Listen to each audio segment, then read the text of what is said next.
This is a course on becoming a robotics developer using ROS.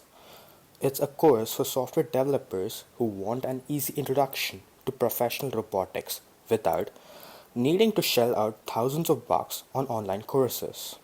At the end of the series, you will be having a good basis on how to develop your own robots using ROS and Gazebo. This is also a written series, so if you want to read it, a link is posted down in the description. So, what is ROS?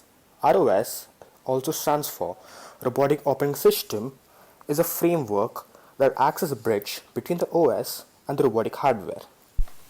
It's an open source framework that helps in standardization of the robotic hardware, which wasn't available in the previous robots which were built before ROS.